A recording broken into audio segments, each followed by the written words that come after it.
할렐루야. 우리 사랑하는 옥토교회 성도 여러분, 이제 로마서 오늘 9장, 우리 수요일 10장, 목요일 11장까지는 로마에서 조금 어려운 본문의 말씀인데, 이스라엘 백성에 대한 사도 바울의 마음, 그리고 하나님의 마음이 등장합니다. 하나님은 유대인들이, 이스라엘 백성들이 예수 그리스도를 십자가에 못 박았지만 어떻게 원하실까요? 구원받기를 원하시는 것이 하나님의 마음임을 우리 로마서 9장, 10장, 11장 가운데 등장해요. 그래서 사도 바울이 9장 처음 시작할 때 나는 이방인을 위한 사도로도 부름받았지만 어떻게든 우리 동족 유대인에게 복음을 증거하기를 소원합니다. 사랑하는 옥토교회 성도 여러분, 우리도 사도 바울과 같은, 그리고 하나님과 같은 이 사랑이 필요합니다. 어쩌면 우리의 말과 또 우리의 복음의 선포 가운데 잘 반응하는 사람에게 우리가 더 마음을 줄 수 있지만, 그렇지 않은 사람에게도 복음을 전하려고 노력하셔야 돼요. 더 우리가 복음 전하기 힘든 그들에게도 복음을 전할 수 있는 저와 여러분 되기를 간절히 소원합니다.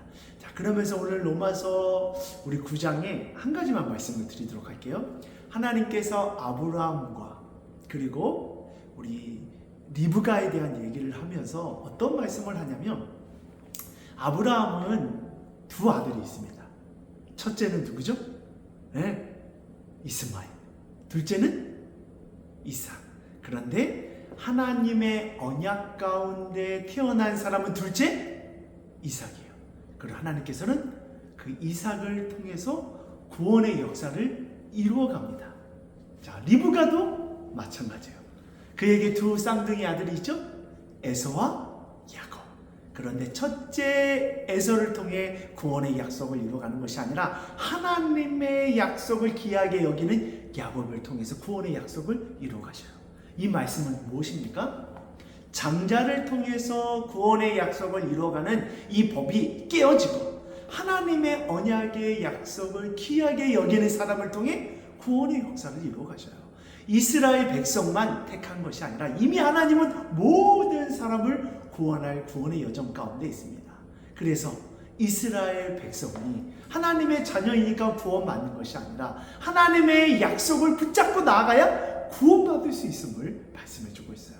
사랑하는 옥토교회 성도 여러분, 우리도 교회 안에 있고 신앙생활 오래 하고 구원받는 것이 아니라 하나님의 구원의 약속을 붙잡고 달려갈 때 저와 여러분의 삶 가운데 하나님의 놀라운 구원의 역사가 오늘 화요일 또 내일 목요일 우리 로마서의 말씀을 통해 그 하나님의 구원의 약속을 붙들고 나아가는 저와 여러분 되기를 간절히 소원합니다.